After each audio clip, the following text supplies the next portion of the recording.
Hello, it's Charles with Uber Eats, and today is Wednesday, the 10th of December, January 25, and I am blessed and grateful this morning because I received that precious gift of tomorrow with God's wake-up call, and I got to see another day here in beautiful, sunny Tampa, Florida. And you're equally blessed today because you received God's wake-up call and that precious gift of tomorrow. And you got to see another day here on earth. Tomorrow is most definitely, undisputably, a precious gift to receive because not everybody in this world got God's wake-up call this morning and got to see another day and got to enjoy themselves and enjoy seeing people, things, and doing things, whatever makes them happy. So I feel I'm most definitely am going to make the most of it and do what makes me happy today. And I encourage you all out there to do the same. Whatever brings you happiness, whatever fulfills your day, get it done today because nobody is guaranteed tomorrow. We may not see tomorrow, so make the most of it. I most definitely am. God is good. God is great. Always and always. Amen. I'm getting a bit of a late start today. God's wake-up call came late for me for some reason. He must have decided I needed more sleep. So as I'm running a bit behind, but I'll make up for it. According to weather-atlas.com, the sun will rise today at 7:09 a.m. in Tampa. And the time right now is 5:29 a.m. So we've got 1 hour and 40 minutes until the sun comes up here in Tampa, Florida. And also according to weather-atlas.com, the sun will set tonight at 5:36 p.m. So that means we've got 10 hours and 27 minutes of daylight here in Tampa, Florida. I've been into the Circle K already and got my free cup of ice in my Frazzle cup. They didn't have any of the cubed ice, and they have two machines that dispense the cubed ice and then two that dispense the crushed ice. Neither of the cubed ice bins were full. They were completely tapped out. I think on account of me getting a late start today, because a lot of people have been in and out of the gas station before I got there, and they spent all the cubed ice, so I had to fall back on this crushed ice, which is fine. I don't prefer it. If I have my options, I'd rather have the cubed ice, but this morning I had to go with the crushed ice. And I decided I had all varieties of this Monster Rehab to my disposal in the camper. I know I have 4 cans of the green tea, and I think I'm down to 6 of the peach and 6 of the tea and lemonade, and maybe 5 or 6 of the wild berry. But this is what I went with today. I've got enough cans just to get me through December 31st. So after New Year's Eve, I'll have to buy some more cans, or I won't have anything to drink on January 1st, 2026. But anyway, I went with this peach variety of the Monster Rehab, Refresh, Revive, Recover. And this one has the date of I-2518. And I is the 9th letter of the alphabet. So this was made just September 18 of this year. So it's a very fresh can. Not made that long ago. So 9, 10, so that's 2 months, 5 days, and 10 days. So it's 2 months and 15 days old. So it's a very fresh can. And I'm anticipating I'll be able to smell this when I crack it open. It's the only can. Yeah, I can already smell it. I just cracked it open, and within less than a second I could smell the peach. I don't know what it is about whatever they put in, whatever chemicals they put in this can to give it that peach flavor is very aromatic. And it's the only one of the 4 that I could smell when I crack it open. Even the tea and lemonade, which you would think would be pungent enough to be picked up, yeah, I can't smell that one either. Just Only the peach, whatever they put in that. I didn't go online, the Powerball website, to check out the numbers, but to check out the jackpot. But according to their board up here, tonight's Powerball jackpot for the 10th of December, Wednesday, December 10, is up to $930 million. So, assuming that doesn't get hit, it most likely will be over $1 billion for Saturday night's drawing, and that'll be a thrill to see. It's been a while since now that I think of it, it's been a while since I've seen a jackpot over $1 billion. It might have been, I don't think it was last year. I think it was the year before, 2023. I think we had $1 billion jackpot. I'll have to double check on that. I don't think I bought a ticket. I need to still buy a ticket for tonight's drawing. Yeah, I neglected to buy a ticket for the Powerball, so I need to stop somewhere and buy a Powerball ticket before tonight's drawing. I still have all these old tickets I haven't thrown away yet. I haven't had the opportunity or ability to check them, because most of the machines out here, the self-checkers, are bad. And my intention was to have the clerk, when I go and turn in this winning ticket, I never turned in my winning ticket yet. When I turn that in and buy my new ticket, I'll have him go ahead and check these old tickets and then just have him throw them away once I am aware that they're bad. Once I'm sure that they're bad, I'm confident that they're bad, but I always check my tickets before I throw them away. That's just a good practice to have. Even if you're confident that they're a bad ticket, don't toss it out, because I almost made that mistake years ago. I was sure that was a losing ticket, but I always keep my old ticket until I buy a new one, so I can replay my numbers. And back then they allowed you to scan your ticket. There was a way to scan your ticket and then just repeat that number, but they don't do that anymore. So I think that's why I got in the habit of saving my old tickets also, not necessarily just for the purposes of making sure I didn't throw away an old ticket. I got into that habit because it was handy just to scan your bottom of your ticket, and it allowed you to replay your numbers again. I believe that was the case. I think I remember doing that. It was a long time ago, but I got onto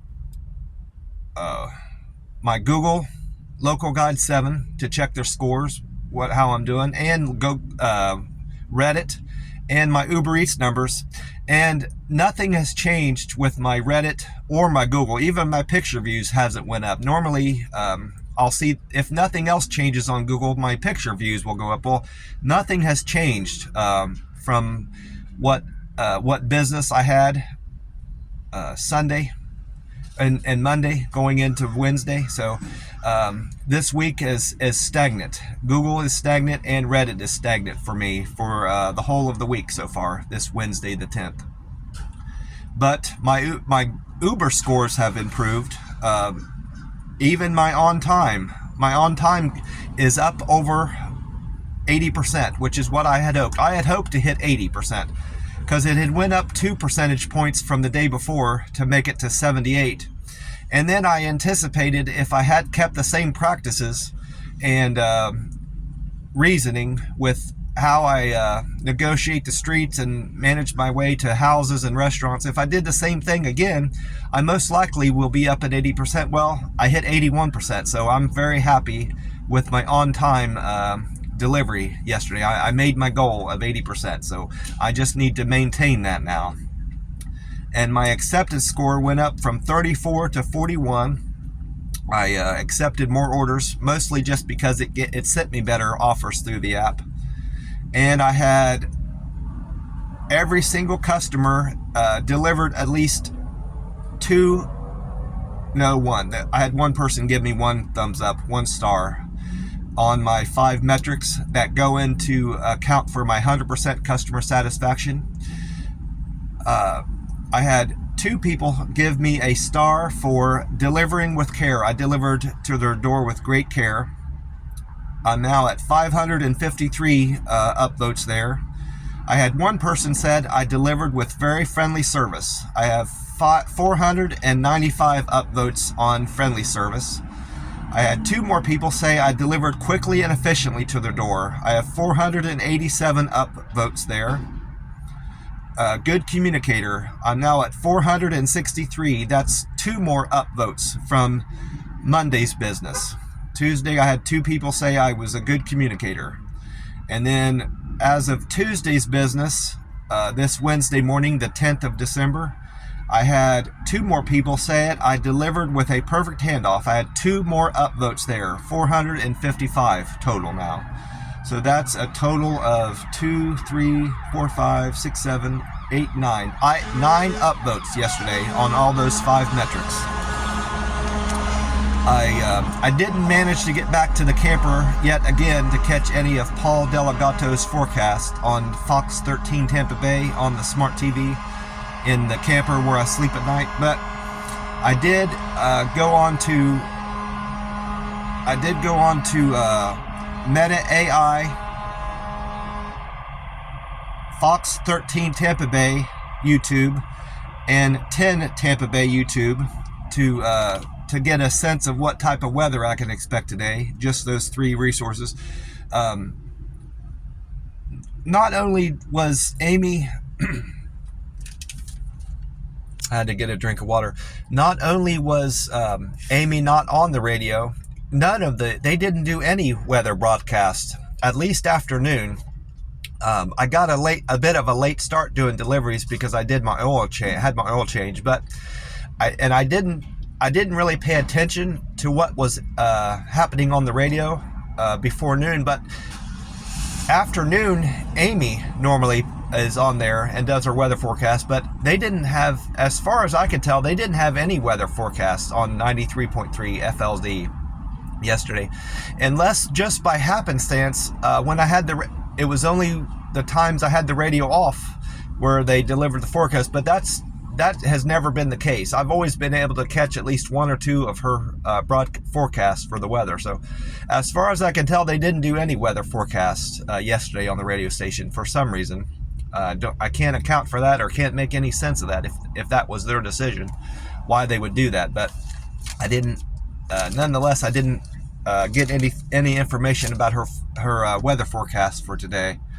But according to Meta AI, it says Tampa weather is looking mostly sunny with a high of 73 and a low of 51. You can expect intervals of clouds and sunshine with winds blowing at 7 miles an hour from the northeast and a 0% chance of rain today in Tampa. And then the YouTube 10 Tampa Bay meteorologist Bobby Deskins was on there. He said we're going to have a high of 70 and a low of 54 today. Partly sunny skies and calm winds.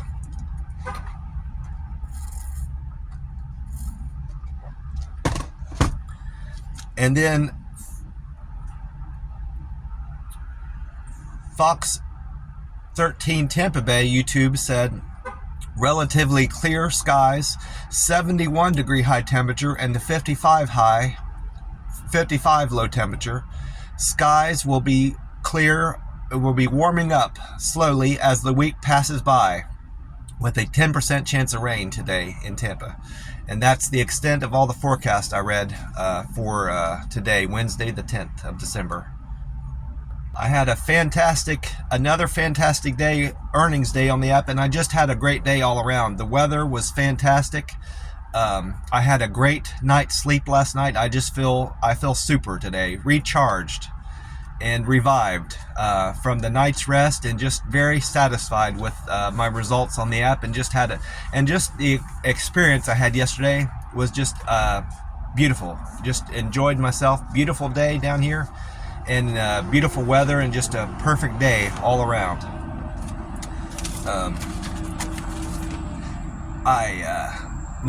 These are the business from Tuesday the 9th, my deliveries. I started off the first delivery of the day was for Valen. That's not their name. They had a very unusual name, so I had to change it a little bit, and it's similar to Valen, but it's not Valen. So Valen wanted tropical smoothie on State Road 54. Valen tipped me $5, and I got a fare from him of $2.07, so I made $7.07 on that Valen's trip. Thank you very much, Valen, for the $5 tip. I appreciate that greatly. And then trip number 2 was a nothing bundt cakes for Ed. Ed wanted nothing but cakes on Tampa Palms. He tipped me $5, just like Valen. Thank you very much, Ed, for the $5 tip. And your fare was $2.53, so I made $7.53 on that run. And then my third trip was for Jose. Jose wanted Burger King on Highway 301. Jose gave me a $3 tip and a $2 fare, so I made $5 on Jose's delivery. Thank you for the $3 tip, Jose. I appreciate that. And so, I wrote down free cookie. This place, this is an excellent place if you're in the mood for cookies. Insomnia Cookies is a fantastic place. I ended up breaking my fast early yesterday on account of my stopping into this Insomnia place. I think I saved the wrapper. Oh yeah, I think I did. Yeah, I saved the wrapper just to I made a note to remind myself on my page, so I wouldn't have had to done this, but I saved the wrapper to Insomnia Cookies. See that? I'm well aware that they're not in they may not even be in most parts of the country, but they are out in Vegas. I remember seeing them out in Vegas, and I never had the opportunity or inclination or interest to check them out.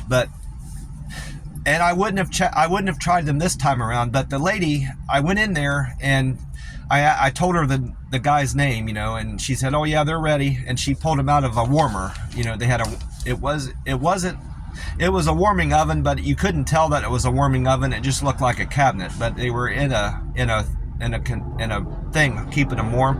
Well, she pulled them out of there, and before she even handed them to me, I could smell the aroma from the warm baked cookies that were kept warm in that thing. And boy, it hit my nose, and my mouth started watering like instantly. And you know how whenever you smell fresh baked cookies, how your mouth not just that it waters up, it kind of gets warm. I had that warm sensation in my mouth, and it just struck me. And boy, I told her, I said, "Boy, those cookies really smell good.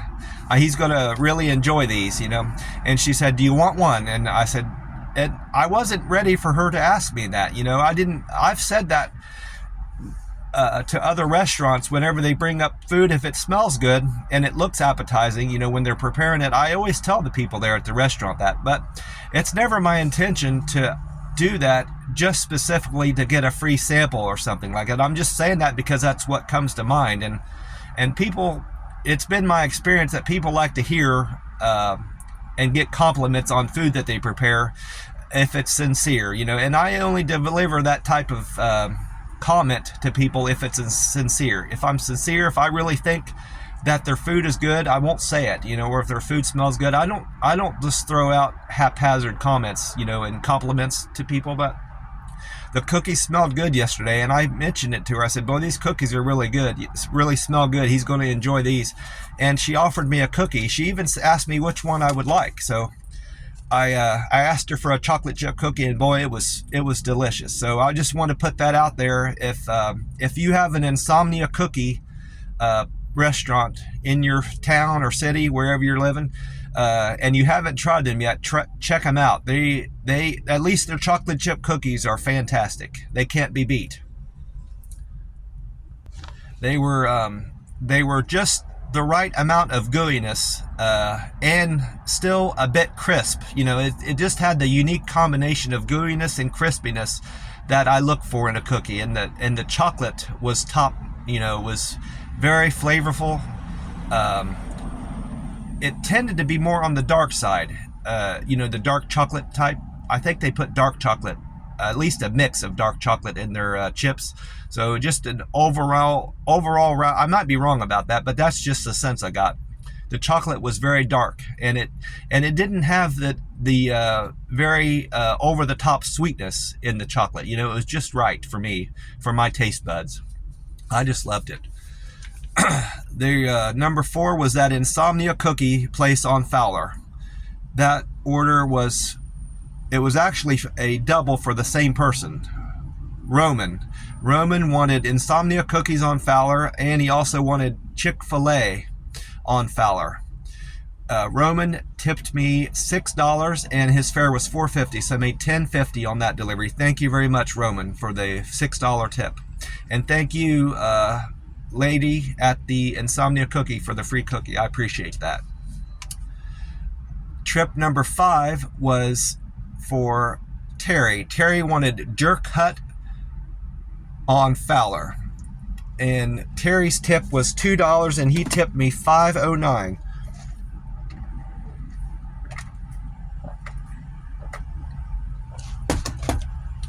So I made $7.09 on Terry's run. Thank you very much for the decent tip, $5, Terry. I appreciate that.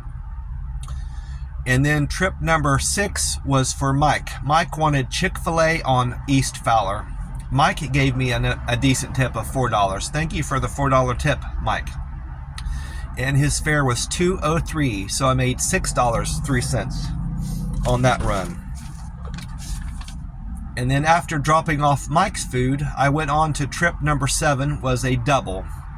It was a Courier Saver and a Beck Dash ice cream. I've never been to this ice cream place before. Beck Dash, Bekdash, Beck Dash ice cream on 56th. Altogether, I made $13.12 on that delivery. I didn't have any big paying deliveries, like in the 20s, I don't recall. So that might have been my best paying one. 13.12. No, there goes a 15. There's a 15, so 15 is the highest one, it looks like. Yeah. So trip number 9 was my best paying one, that double. Taco Bell and China Walk. Well, anyway, that Courier Saver and the Beck Dash paid me $13.12. Thank you very much for the $9 tip, Candy, for your Beck Dash ice cream. I appreciate that. And while I'm speaking to the Courier Saver, I had an entirely different Courier Saver experience that I've never ever had before. I've done a lot of Courier Saver out in Vegas, and some, not to the extent I did in Vegas, nearly the extent, but I did some Courier Saver experience deliveries where you're delivering packages back and forth to people from sometimes it's from a cell phone place where they had their cell phone repaired and they don't want to drive back to pick up their cell phone. Sometimes it's laundry where they want me to pick up their clean laundry at these laundromats, things like this. And sometimes I'm carrying things that I'm a bit suspicious of, that don't make sense to transport, and I wonder what's truly in that container, but I don't know, and I have plausible deniability. If I get pulled over for a speeding infraction, or something that I'm doing wrong on the road, and I'm carrying stuff like that, I have plausible deniability that what's truly in that. I don't know what's in that. I don't have the right to know what's in there. It's the customer's business, But I had a different kind of Courier Saver trip yesterday that I've never had before. It was entirely for the customer. It was from the customer's house to a business. And I've never done something quite like that before. When I was in Edinburgh, Texas, I had picked up some prints, some poster prints that somebody had made for a customer. They wanted it to be picked up at their home business and then sent to the customer. But that wasn't like this at all. That was a unique experience also. But this was an entirely different Courier Saver that I've never done before. So this lady was out of town. Come to find out, she was in the Dominican Republic. I'm assuming she was in the Dominican Republic because of her phone number that she gave me. That was the area code that went to. But I go to her house, and as soon as I'm nearing her house, she could see where I'm at on her map, She could tell I was nearing her location. Well, she texts me and she says, listen, I'm out of town and I've got a package, a UPS package at my doorstep that I need sent to me where I'm at. And I need you to take that to the UPS store and I will send you an URL, a URL that will allow you to print the shipping label. Well, I was a bit concerned that I was going to have issues doing this because I've never done that type of thing before. I've never shipped packages. I've shipped packages before, but I've never used URLs, to print labels and go in and print stuff. I know you can do that in these UPS stores. You can email things to them, their computer, and then print off stuff, and then you use that to ship labels and stuff.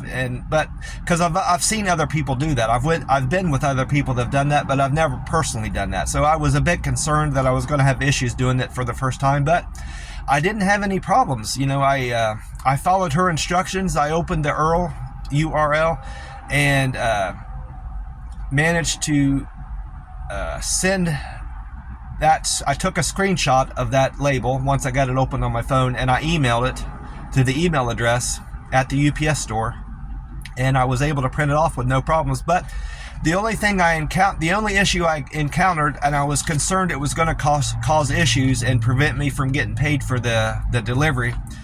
While I'm there figuring all that out, the timer had started on my phone for that delivery, because all Uber Eats knows is that I'm dropping something off. It doesn't take into account what I have to do for the customer. It doesn't know what I'm doing for the customer to fulfill the customer's request. Well, while I'm figuring out how to print off that shipping label at the UPS store, that timer had run down and it forced the order closed. It closed out the delivery. It said, I'm assuming it said, you're at your drop-off location. Go ahead and leave it there and take a picture of it.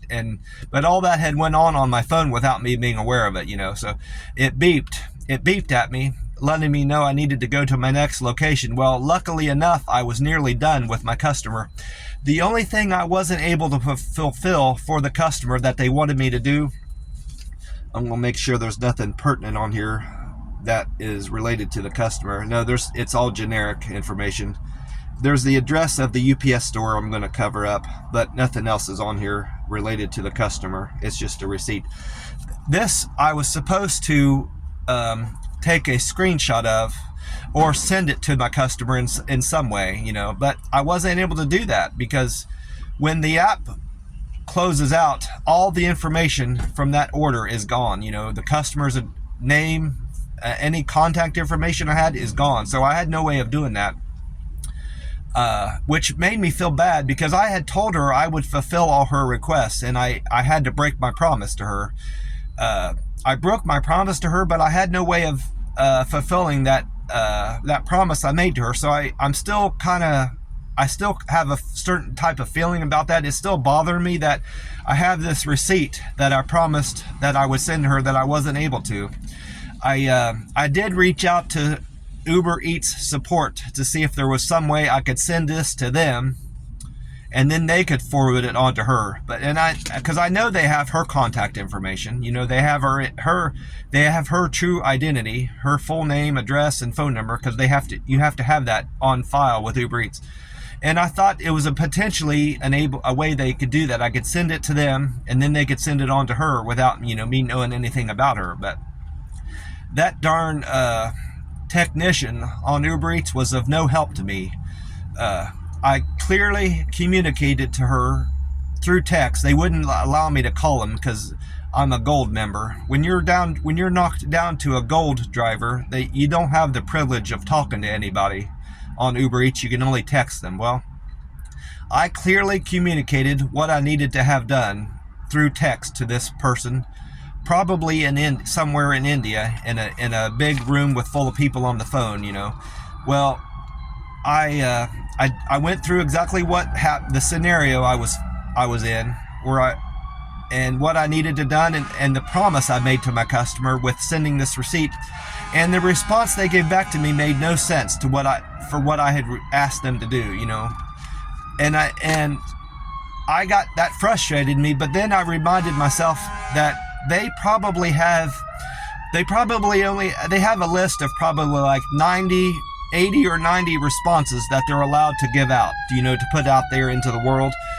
And that person who I'm texting with probably had to make the best choice among those 80 or 90 responses that they're allowed to use. And that was the best one that they had. Even though it didn't make any sense, that's the one they had to go with because they couldn't stray from that script. I know these call centers have scripts because I worked for a call center briefly back in my hometown, one of the suburbs of Columbus, when I moved out into the first house I had. And they had scripts, but it wasn't like a sales job. It was kind of like reaching out to customers to get sales leads for other businesses. That was the purpose of that office I worked out of. And we had a script of things that we had to kind of more or less stick to. We could stray off of it for a little bit, but for 90% of the time we had to stay on point and use verbiage and scripts that they provided us, And another thing I remember from working at that call center, we were only allowed to call businesses and try to reach out to people through businesses because of the no call list. We weren't allowed to call people at their homes, but I don't know if that rule has changed, but businesses were still allowed to be called on they couldn't register themselves on the no call list. But so we reached out to people through their work. So I worked it there briefly, and that experience reminded me that that's probably why that person was such a poor communicator through text messages at that call center that I tried to reach out to. And I said,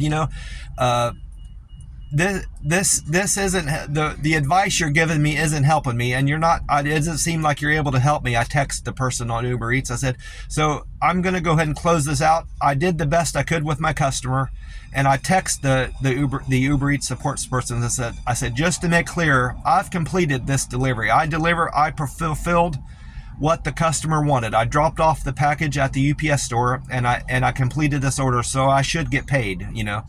The only thing I wasn't able to do is send a receipt, and that was a request of the customer. It wasn't part of the deal that I made with her to get paid, and I documented all that in the text message I sent to the Uber Eats support person. And then I went on. I said I need to go on with my day because I've picked up another double that I need to get on with. I said thank you for your help, goodbye, and then I closed it out.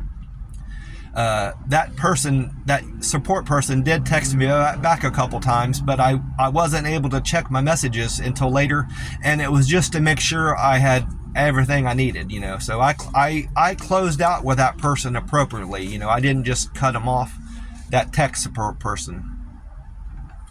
But after I dropped off that package at the UPS store, I went on to pick up Taco Dirty. I had a double. Ashley wanted Taco Dirty on Platt Street, and Tom wanted Cinnaholic on Howard Avenue. Tom's Cinnaholic on Howard Avenue and Ashley's Taco Dirty on Platt Street gave me a fare of $3.60, and they tipped me $7. Thank you very much, Tom and Ashley, for the $7 tip. And again, thank you, Candy, for the $9 tip. That was very generous of you to give me $9 for that ice cream order. So after trip number 8 and that $7 tip from Tom and Ashley, I went on my 9th trip. That was also a double. Noah wanted Taco Bell on 50th, and Zach wanted China Walk on Highway 301. They both gave me a very generous tip of $11.16. Zach and Noah, thank you very much for that $11 tip. That was very generous of you, very gracious. I appreciate you. And their fare was $4.20, so I made $15.36 on that run. And then I went on to another double.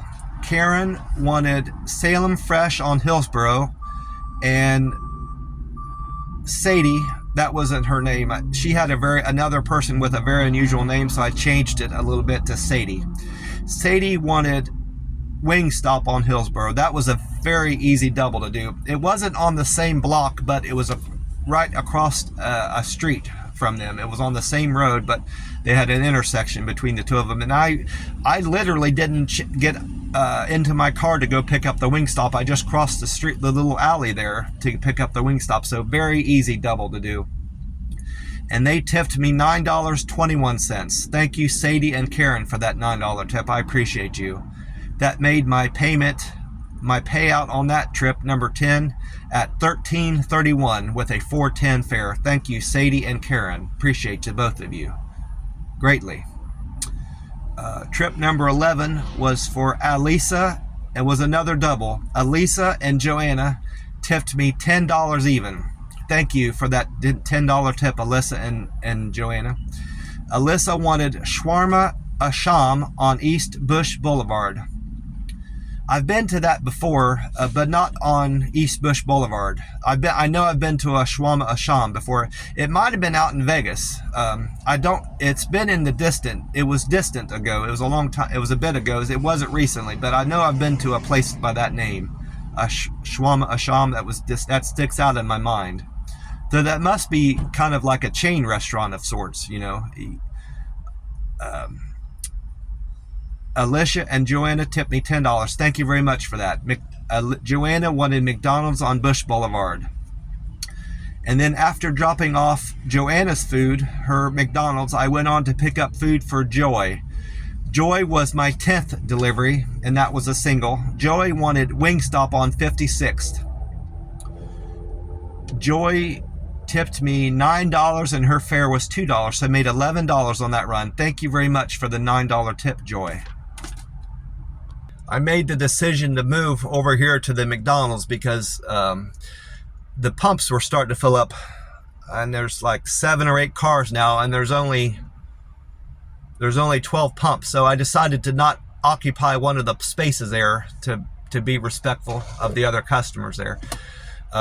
And I turned off my dome light on here because day has broke now, so I don't need to have the light from my car to light my face up. So I've just got daylight hitting my face.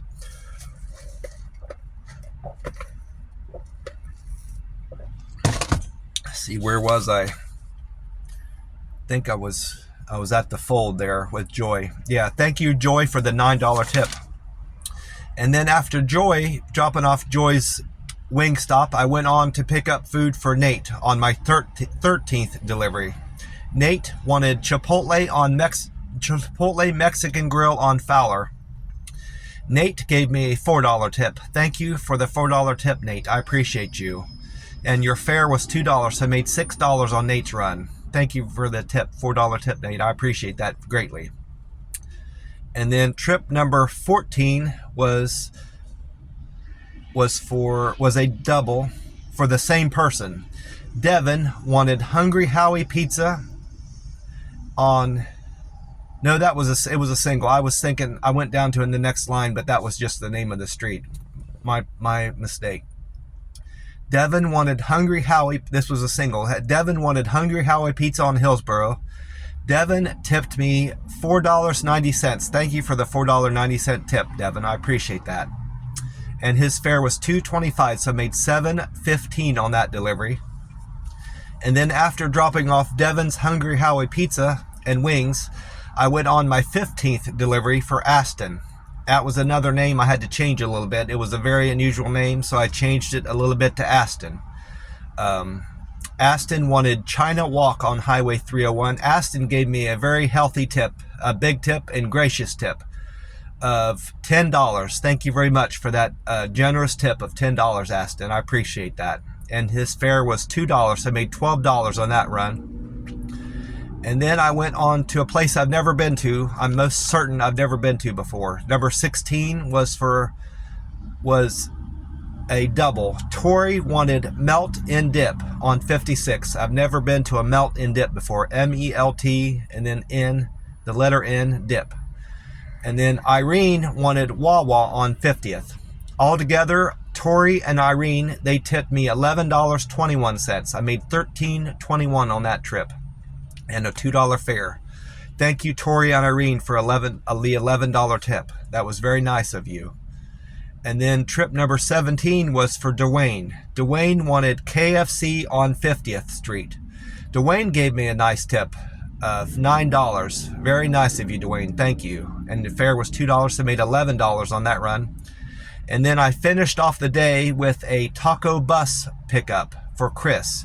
Chris wanted the taco bus on MLK Boulevard. His fare was $2 and he tipped me $6. I made $8 on that run. Thank you very much for the $6 tip, Chris. And I ended up the day not being all that far from the camper. So I had a very short trip back to the camper where I sleep at night. So it was another fantastic day all around, and I met my earnings goal for Tuesday. So I'm still on track with holding enough money back for my new pre-owned car that I plan on buying the first Monday in February. So I'm still on track with my savings goals, and I'm just enjoying myself greatly here in Tampa, Florida. I'm gonna cut this video off so I can run into the McDonald's and get my coffee and start my day. God bless you all, and I will talk to you soon. Bye for now.